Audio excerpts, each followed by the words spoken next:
that's what's scary. The man's been in there for almost 4 years, and he doesn't see the urgency that many of us in this room see about our books and about our finances. It's really incomprehensible to us as candidates that he would leave the town in this potential shape without verified books.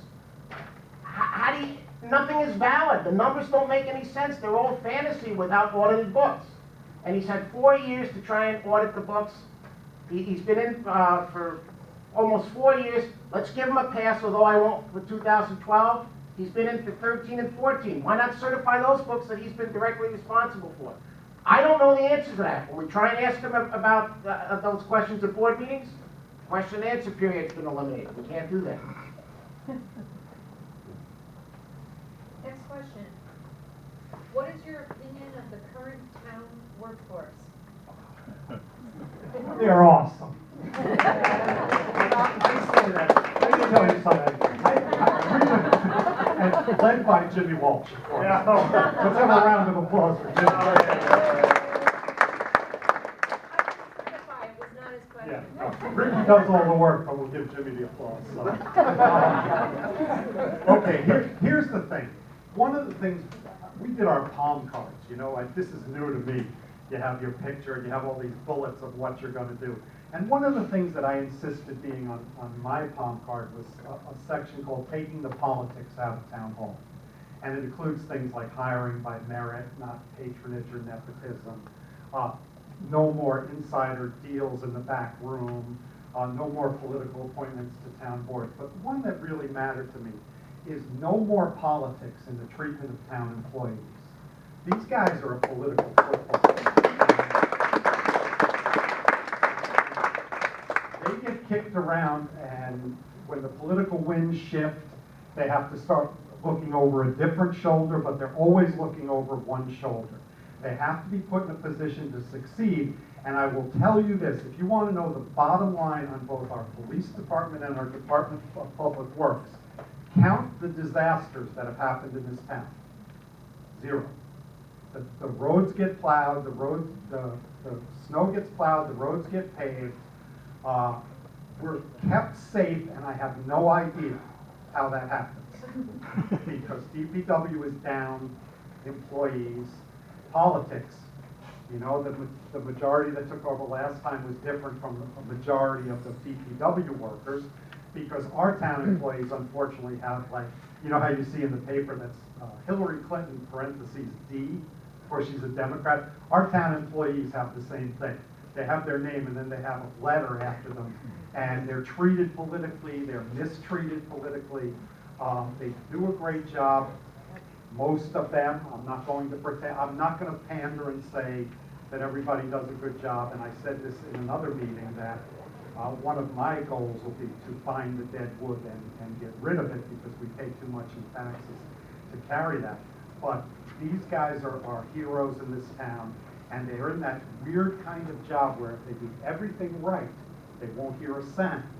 But if they make a single mistake, the roar will be deafening. And if you've ever been in a job where that's the truth, you know that you have to appreciate these guys. And so that's my position on town employees. I would very much look forward to working with them. Jack, I have a follow-up, a different question, but it fits in with this question. It said, I've heard you plan on cutting back the police force. Is that I've heard true? that too. No. Is that true? No, it's ridiculous. So far, this is what I'm doing. I'm laying off 10 cops.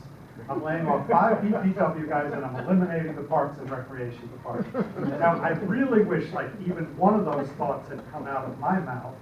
Here's my position. I've said this before. I do not believe in layoffs. In a town this size, local government is an important local employment. If a person is doing their job every single day, and they're feeding their family, and they're keeping a roof over their children's heads, they never, if I'm supervisor, would I ever lay off a single person. Now, having said that, what I've also said, and this is what gets misconstrued, is that if somebody retires or somebody resigns, the department head is going to have to make a case that that position is essential, or they may not be replaced. What I also said, and I've said, I implied it before, is I've supervised staff in a civil service environment. I'm not going to accept non-performance. because the guys in DPW and the police department who are doing their jobs are the ones who are paying every day for the guys who aren't doing their jobs. I think the vast majority of both the police department and DPW are great and they're doing their job. I do not believe in layoffs, but I also don't believe that town government is a jobs program. I don't think you keep people who aren't cutting. But we have such a low crime rate in this town. We're walking around doing petitions. You walk in somebody's driveway, the garage door's open. Okay, only the screen door is closed in the front, and you can't find the people. I was born in the Bronx. There was one night I thought I should just rip off a house just on principle. How do people live like this? And the reason is because our police department does a great job. I have no designs on laying off anybody, and if anybody in this room, I live at 232 Hudson Avenue in Hampton Manor, if you ever hear any of this crap about what I'm going to do, come over to my house, and I will spend as long as it takes to tell you what I think I would do.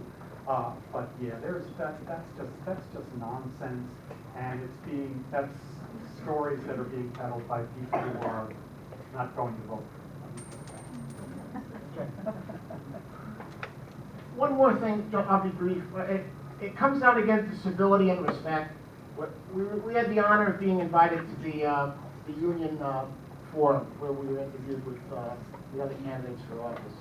And I won't mention their names, but one gentleman stood up towards the end of the meeting in the back of the room and indicated that he had worked for an extended period of time for the town, and it was getting more and more difficult to get up in the morning and go to work because this person hasn't been treated civilly and with respect. You can't have that. You need to have a workforce that not only is proud to work for the town, but the town is proud to have them work for them as well.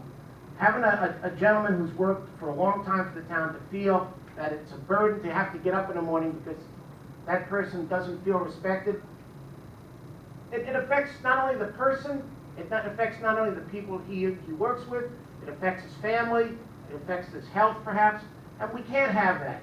People need to be treated with respect. You go into work, you pay for your job, you work hard. The return for that is obviously your paycheck. You're earning your paycheck, you're not volunteering. But the responsibility of management is to treat every person under their control with respect. We've gotten away from that a bit in town. There's been numerous complaints, numerous grievances filed, and it's just not right. So we've got to be able to work in a situation where people are treated with respect and treated civilly. And we have to insist on that too if we get elected on the board. Thank you. Tom and I talk too much. Why don't you hold them up? Okay, I'm not sure where you're at time. I know people have been saying. Oh, we're doing good. Okay. What is your 5-year vision for the town? Where should the town be in 5 years? And what are the main steps that you would take to implement that vision? That's a great question. Obviously, we prepared the platform with the goal of seeing improvements, and you'll see that right up top says town finances. The town finances need to get under control. We need to establish a credit rating. We need to get out of junk bond status. And we listed the steps on how to do that. So in 5 years, we would like to have a nice credit rating. We'd like to have audited books. We'd like to have internal controls. We'd like to have budgets that are prepared before they are due. Town employees, of course, we'd like to see their morale improve. We'd like to see the town operating efficiently and effectively with contracts for the employees, for what they deserve. We'd like to have town board meetings run with courtesy and respect and collaboration again. I overuse that word, I know, but I think that that's essential. So in 5 years, please take a look at the platform. That's what we hope to see. We spent a lot of time putting it together and really outlining how we hope to accomplish those goals. We didn't slap this together and say, the finances need to get better. We really listed out the things that need to be done to accomplish that. And the other thing we want to change is the culture of government in this town. We're trying to do a new way of politics as a prelude to doing a new way of government. If we are successful in this campaign, the political system will collapse. As the political system as we currently know it will collapse. Some of the individuals who have been controlling things will have been discredited. They will be replaced by other people. But what we want to do is change the culture of government. 5 years, for example, I'm very interested in the revitalization of Columbia Turnpike. The reason nobody does that when they become supervisor is it could take 5 to 8 years to do that. But it takes 5 to 8 years of work to do that. So if I can lay the groundwork in 4 years, and then somebody else is on the front page of the Times Union taking credit for that, I'll be a happy man. Because you have to lay the groundwork. Look, the town's a mess. The town government is a disaster. Okay? The word casino has not come up tonight, so let me bring it up. Okay? Whether you were for the casino or against it, and I was very seriously against it. Here's what happened. There were 4 applicants in the capital region: Schenectady, Rensselaer, Howe Caverns, and us.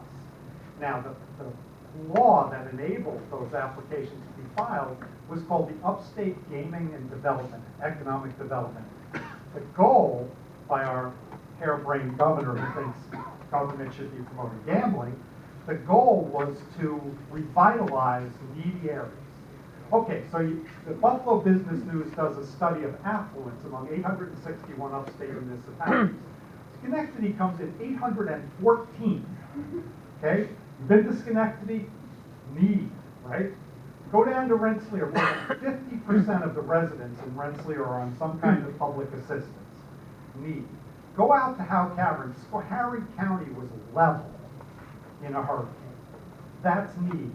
Do you know how they built the case on need in East Greenbush, where the unemployment rate is 3%, where the median housing price is higher than almost anywhere in the capital region, where the Buffalo Business News rated us in the top 5% of affluence in the upstate New York? You know what need was? Now, we have Schenectady broken, we have Rensselaer broken, we have Howe Caverns broken. The need identified in East Greenbush was the broken town government. That's what it was.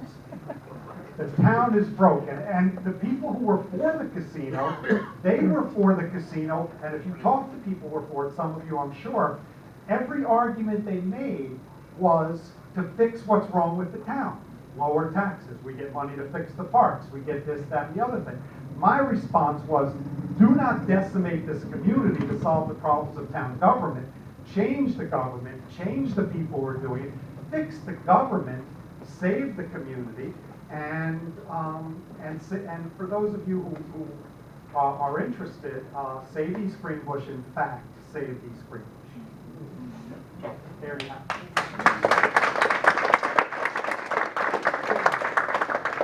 Let me just turn the 5-year out question around just a little bit. If you think the town is working better now than it did 5 years ago, then you probably shouldn't vote for us. If you think there's room for improvement over the next 5 years, please give us some consideration. Thank you. What do you want to do with time, Jackie? I have 2 more questions in my hand. I'm done. You're done? Yeah, one was redundant. Okay. Let's keep going with the questions, and Okay. then we'll open it up. What does East Greenbush first propose to do with the town's wastewater treatment facility? This seems to be a huge expense that keeps sucking our tax dollars into an endless black hole. Should we even be in the wastewater treatment business?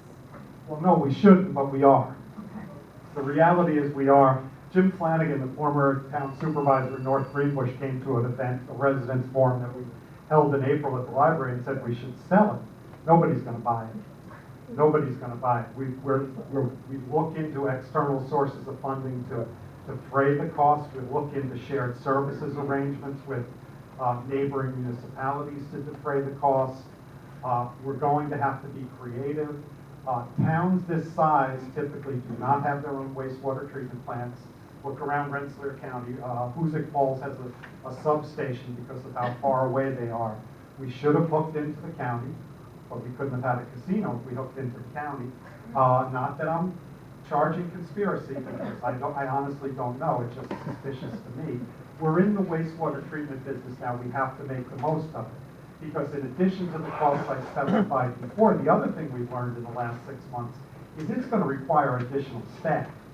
DPW is understaffed now, and we're gonna have to find a way to get staff to do the wastewater treatment plant. So, should we be in the wastewater treatment business? No, we should. We absolutely should not. As one town council member famously said when the decision was being made, we want to control our own destiny, which is the mantra of East Greenbush government, which is another way of saying don't let anybody in our business because they might see something we don't want them to see. We have one last written question, and then, I don't know if you want to. We'll open it up, anybody wants to say. The last question that we have is, a good one for the end of the question. With so many problems, Jack, what will you do first if you're elected? Well, I already said I'll call the state controller. I will do that. First off, when we were walking petitions, and we walked and walked, and we got signature after signature, the one thing people said to me was, why would you want to do this? And there are nights that I wake up at 3:30 in the morning, I sit up in bed and I say, why would I want to do this? And Joanne finally realizes I'm bouncing around in bed, and she sits up and says, you'll be great, don't worry. But I do worry about it. The first thing I would do is, even before you get elected, you have to staff a new government. You have to do the interviews, you have to find the right people. You have to set up for the organization. But once in office, on the first day, my two goals would be call the state controller and scream help. And the second would be to bring the staff of town hall and DPW together and assure them that things have changed. You walk into town hall now, you can cut the tension with a knife. You talk to people, as Tom said, you talk to people in DPW who are having serious emotional issues dealing with their job. And what's most significant about that is the people who are having emotional issues with their job are the best and the brightest in our Department of Public Works. It's not people who are slacking off and are mad that, that they're being yelled at. These are the people who are carrying this town, and they're having problems. I will call everybody together. I will let them know what I expect. I will let them know what I expect from the way they treat each other. So the first two things for me are screen help on the town finances and immediately try to change morale among the town workforce, because I want them to know that I'm on their side. I want them to know that we're in this together. And you want to know something else? I'd also want them to know that the next 4 years are going to be a blast, because I just will not accept unhappiness. I really won't. If you don't whistle while you work, you're not working. So to me, that will be critical. That will be the first thing that I would do. Okay. So what we'd like to do now is comments. Anything you want to tell us? Anything you want to say? If you have additional questions, we'll pass the microphone around. Anyone want to talk? Because if you don't say so, you're going to keep hearing from me. Jack, I think you guys know when I first started the country, one of the problems that I had was that with my hearing, was I couldn't hear what was going on. And I spent about 5 months kind of talking to Supervisor Langley, to the town clerk, everybody I could ask a question to. I said, do you have any accommodations for somebody with a hearing impairment? And all I ever got was, no. Not one person asked me or said to me, I'm going to look into that and see what we can do. Now, just for people who haven't attended town meetings, when we started going, they didn't even have microphones. They didn't have an audio system to amplify anything. Finally, what happened was, after asking and asking, I got some response, but then I got to a point where I thought they were just blowing me off. And I finally went to the Department of Human Resources, and I filed a complaint, which became New York State complaint as well as a federal American Disability complaint. My question is, we need to do more, because my problem has been solved, but there are a lot of other people, for example, senior citizens who can't attend meetings, who can't participate. Can you talk a little bit about some of the other things that you guys would consider doing if you're elected? Thanks, Lee. We would definitely we would do our best to stream the town board meetings online. If we aren't able to do that, it's very easy to videotape a meeting and upload that, and we could create a YouTube channel very, very easily. My 12-year-old has done it. Don't watch his videos, they're all about baseball. But there are many solutions that we would undertake to accommodate people. There's no reason why people shouldn't have the information about what happens at the meetings. We would take a creative approach to that, definitely. It's a great question. And we would also make sure that the meeting minutes were posted in a timely fashion, and that the meeting minutes were comprehensive, so that they did cover all that was covered at the meeting. Anybody else? I don't have one. I just want to thank you all for your exhibited fortitude. That's the first thing I wanted to say. And a question I have is, seemingly, East Greenbush is this town amongst other towns in Rensselaer County.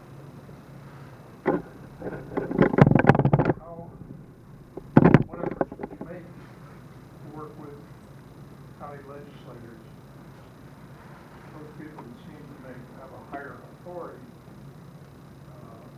What efforts would you make to pull them, solicit their help as much as we can?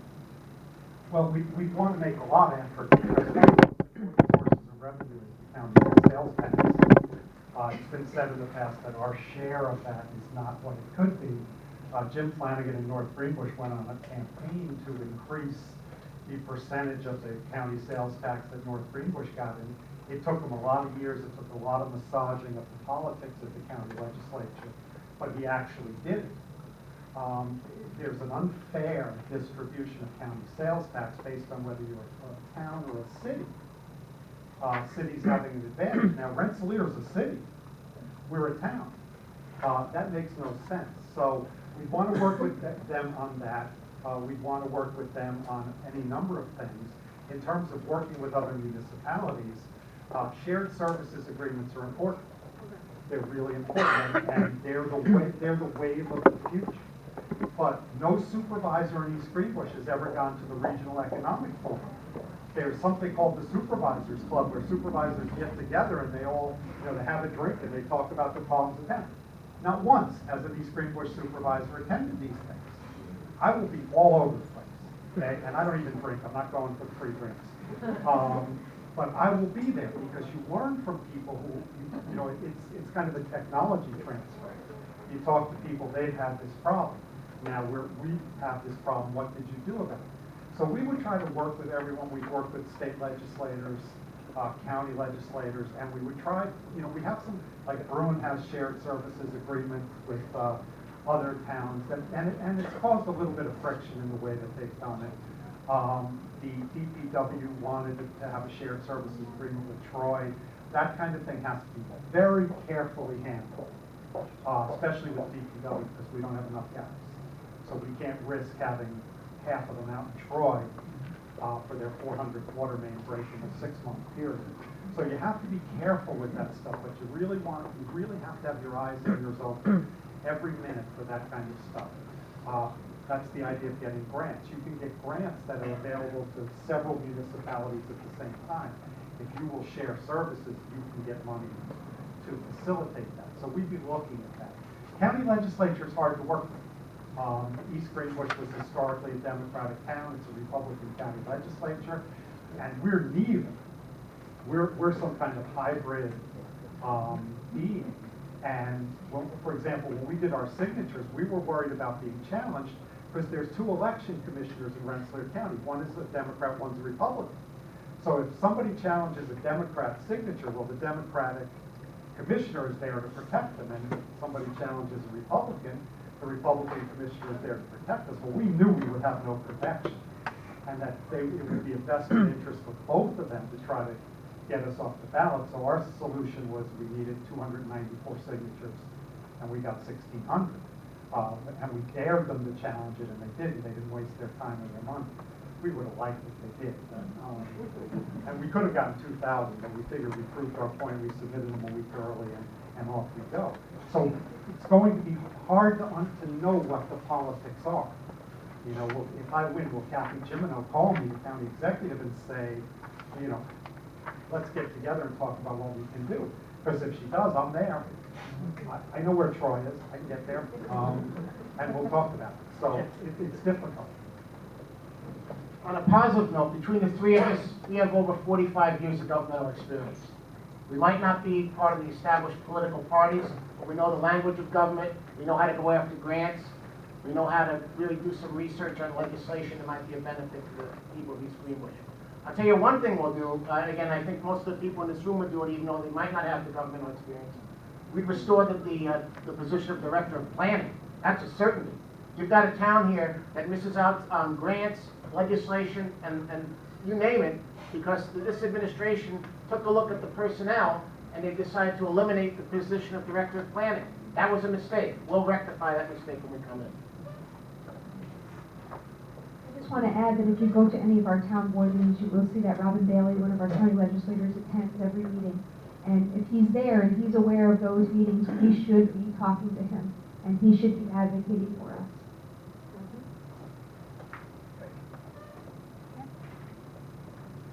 We do have lawn signs in the back, if you like what you heard. Please grab one. If you're not following us on Facebook, please follow us on Facebook, because we update that almost daily, and we also are on Twitter, which we have not that many followers, so let's boost that up. You had a question?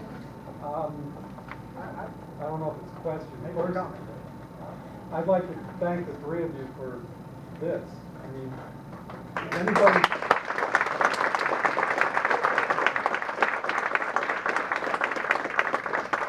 Not for them. I mean, you know, if anybody questions whether you guys are tough and determined and brave, just look at the ridiculously, insanely stupid job you're trying to do. Who wants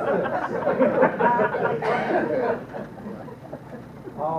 But really what I'd like to say, and it's not really a question, there's a saying that you can disagree without being disagreeable. And I'm saying that not for what you think I'm saying. I think the three of you have part two down very well. You're respectful, you can keep from being disagreeable. The point that I want to make to the three of you is, the platform is great, your ideas are great. Nothing happens until you get elected. You got to get elected. And in order for that to happen, you got to do part one, which is disagree. You got to get your message out there. You have to tell people why they should vote for you and not for Dave Van Wormer, and not for Andrea Smith, and not for Larry Lennox, and there's somebody I don't know on the other one, and not for the current supervisor. And I'm thinking that chances are the majority of people that are in this room kind of were sold before they walked through the door. You don't have to convince us. You know, you should be going to churches every Sunday, and you know, our church, the Methodist Church, has a coffee hour afterwards. And talk to them and say, hey, we'd like to talk to your congregation, because a lot of those people, you know, they have trouble getting out the front step, but every Sunday, man, they're at church. They're there. They're ready to listen to what you have to say. And when you say your message, you've got to disagree. I mean, when Dave Van Wormer says in a town board meeting that you shouldn't go after these payments that were made inappropriately to town employees because it would cost too much money, you got to stand up and say, how much is too much? Is $250,000 taken from our taxes too much? Is $500,000? When do you say no? And does it really cost you that much to send a letter to somebody that works for the town? Does it cost you that much to garnish their wages? Disagree.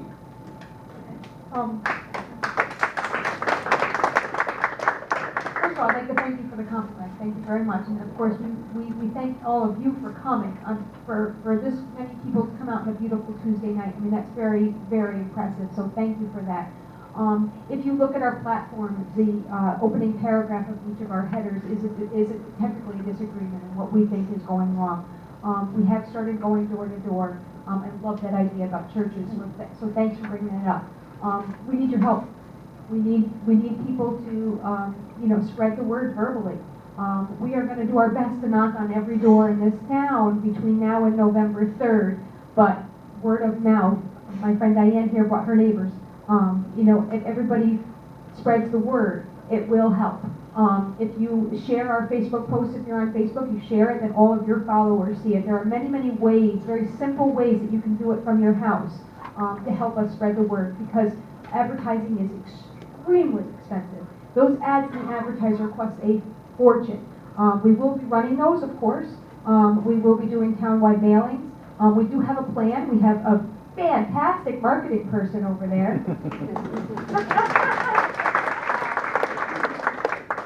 So we do have a plan, and we appreciate you bringing that up so that we can talk about it. And I also thank you.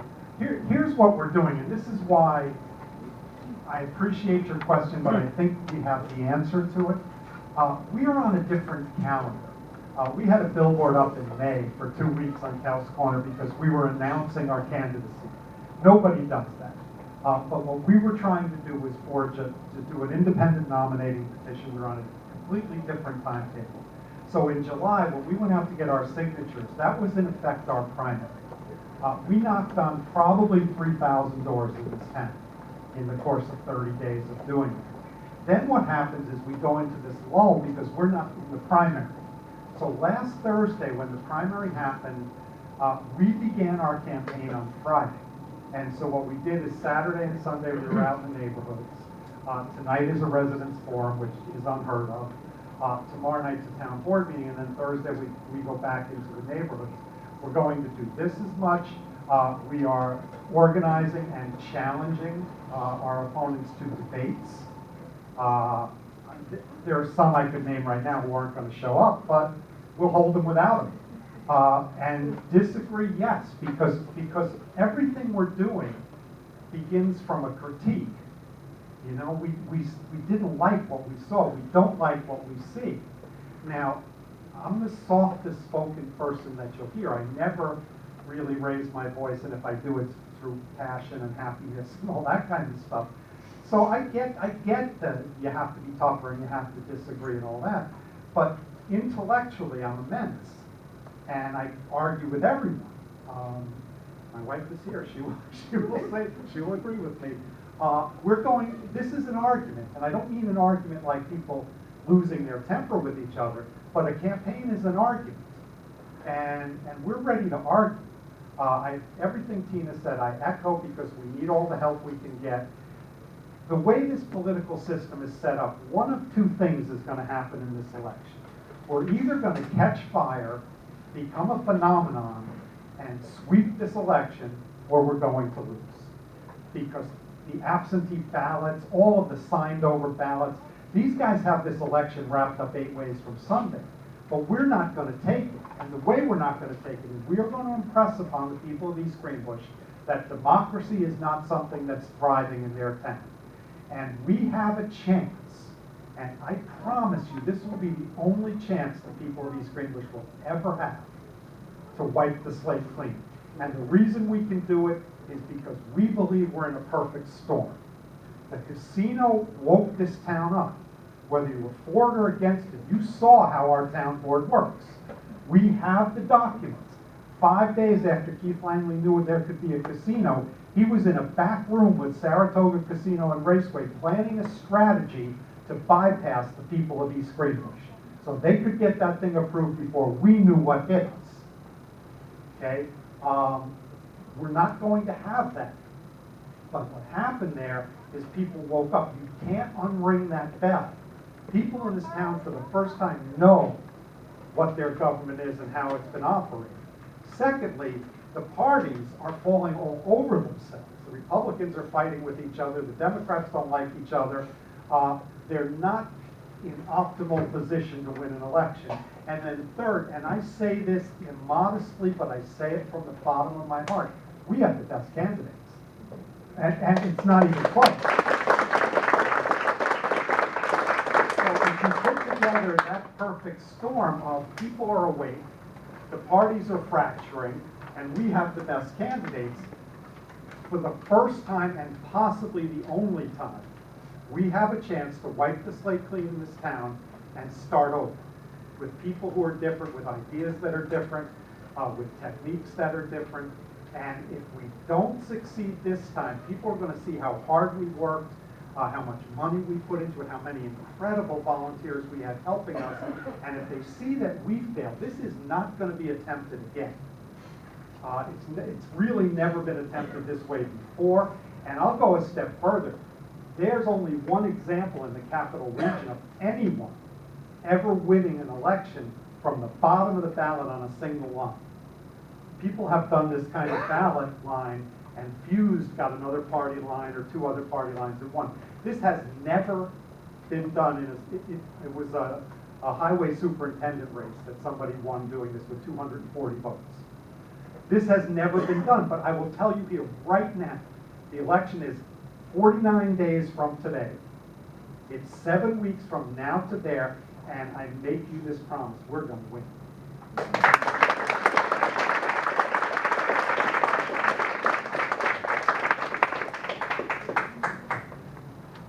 Can you microphone? Nah, where's my microphone?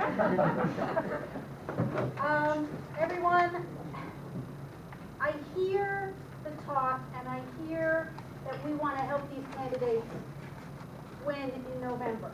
Well, how are we going to do that individually? We've all got to help these guys and we've got to get that name out. How do we do that? We can, as private citizens, write letters to the advertiser. You don't have to name names. You don't have to say, I'm for East Greenbush first. But you can't. And you can't.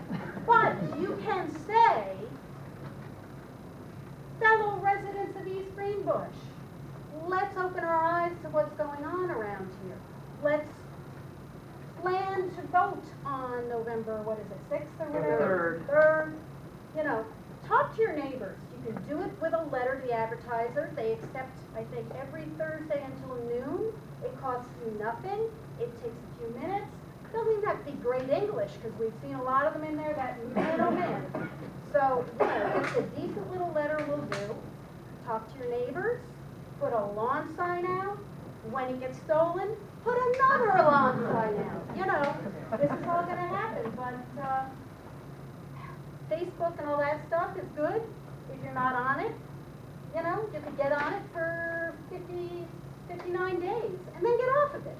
You know, but little things like that, mostly just talking to your neighbors and saying, hey, you know, you might want to take a look and not vote Republican like you have for X amount of years, or Democrat like you have, just because that's what you think you are and you flip that switch, or whatever we do these days, you know? So that's my take on it. Thank you, Mary Beth, please.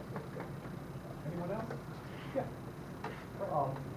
I'd just like to follow up on something you said earlier, and this sort of segues well into the subject matter that I intend to talk about with my neighbors in my community. I was aware of a good number of the problems you discussed tonight. I was not fully aware of the extent of our financial issues and the crappiness of our bond rate. I would expect that means that we are paying substantially more than we otherwise would to service our debts. Could you speak to that issue? Because I would really like to discuss this with all my neighbors. And how much that crappy bond rating is costing us every time we pay interest on the debts that we have for all of our obligations. Well, I don't think there's been any accurate accounting of that. And one of the things we do, like with the wastewater treatment plant, we went through what colloquially was called Obama bucks to finance it. So we got special financing. So we've done that. So I don't know the answer to that question. I do know that that's the implication of a bad bond rating, is you get the highest interest rates and you pay the most. Where the bond rating has hurt us is in perception. And for example, businesses who might think to move here start to see things like this. Because Moody's is expert at looking at these kinds of situations. And what we feel they've done with junk bond status is they sounded an alarm. And then Stephen Moore picks it up. He used to write for the Wall Street Journal, and he puts out the list of the 20 municipalities in the country most likely to go bankrupt. And we are on it. I mean, Detroit was on it. Providence, Rhode Island was on it, and there was East Greenbush. And so it draws this negative attention to the town. Perception is everything. Like those of us who live in, have a Rensselaer 12144 address, I always used to laugh that we have the worst of both possible worlds. We have East Greenbush taxes and the perception that we live in Rensselaer. You know, and that actually hurts people. Like when you, I mean, it's not a major effect, but when people try to sell their homes. So there's a perception. So much of revitalizing this community is based on this subjective thing. You know, something happens in here. It happened to Clifton Park about 20 or 25 years ago. This was the happening place. This was the place you wanted to be. If you had a restaurant, if you were going to do a high-end housing development, Clifton Park's the place you want to be. East Greenbush now has the opposite perception, which is it was a once great town that is slipping. And so the worst effect of junk bond status to this point has been perception. It's been people saying that town's turning into a dump. For me, the worst part of junk bond status is to watch a town government 6 years later not even utter the words junk bond status. And there's a person who's no longer on the town council who once tried to make for me a convoluted argument that junk bond status was in our best interest. And what, I won't use the gender because that might give it away, but what this person said to me was, well, in effect, we've got this $2 million debt with this free money because it's not hurting us. And we were able to spend this as free money. And the way we got into that was through interfund borrowing. Money was being taken out of the water and sewer funds and being applied to deficits in the highway and general fund. Now that's legal, but those funds must be paid back by the end of that year.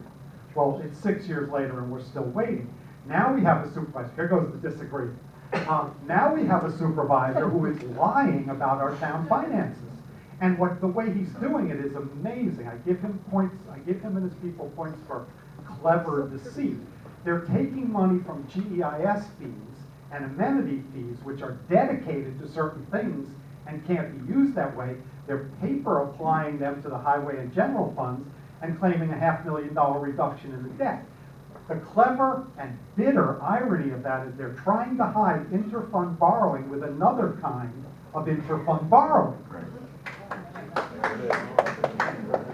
And so this is kind of the hall of mirrors we're in. And so junk bond status, I wish I could answer your question more precisely, but the real problem is that issue works. If we have some kind of, I mean, we have an old town, we have an old infrastructure. If we hit some kind of massive disaster in our infrastructure, and we have to go fast out onto the market to borrow the money, we're going to be paying through the nose, and we're going to be paying for a long time. And then 30, 40, 60% of you will have the for sale signs because the future just will be untenable. Yeah, I wish I could do better. Lynette. I just want to say that after going around this weekend to hand out flyers and stuff like that to talk about this meeting, I realized how long it takes to go door to door. And so I really appreciate the work that the three of you did and everybody else who helped to try to get the word out there. I found it was very useful when people were out walking their dogs. I could go up to them and tell them about this meeting, and we could discuss as neighbors of East Greenbush what we were dissatisfied with.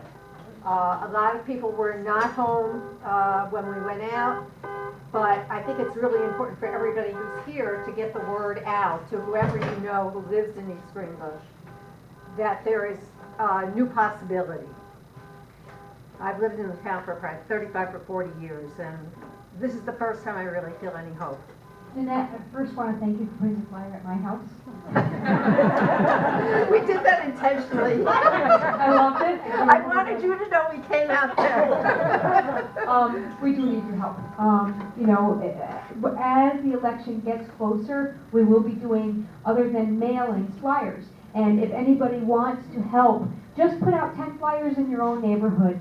Send us an email, come and stop by and sign up on the list. But, you know, please do that.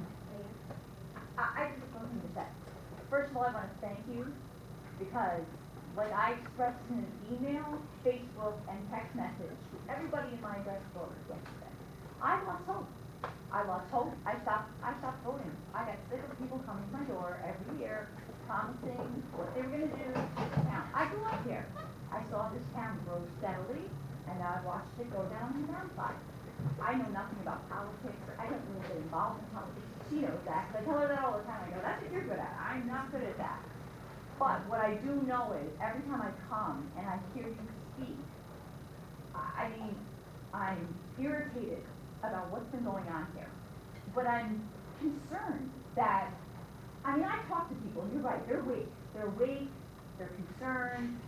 But, you know, I wonder, are they really going to go to the polls? Are they really going to go and vote?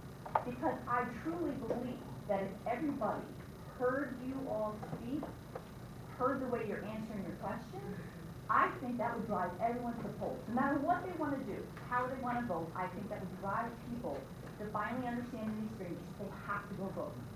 I mean, it's gone too far. You're absolutely right. Every vote counts at the town level. Thank you, Diane. Before we wrap this up, Tina, Tom, and I have just a couple of debts of gratitude. And the way I'm going to do it is I just want to say the names of some people who have been working tirelessly and brilliantly on our behalf. So I just want to say the names: Joanne Rector, Bonnie Penna, Laura Ryan, Joanne Conway, Eileen Brandt, and Jonathan Shapiro. What I'd really like to is, you know, we offered this and tonight as something new. We really appreciate that you took it in the spirit we offered it. We're humbled by the thanks and the kind words that you've all given us. Thank you so much for coming, and in the next 49 days, we promise you we will do every single thing we can to wake people up, to talk about what we want to do, and most importantly, get them to the polls. So thank you so much for coming.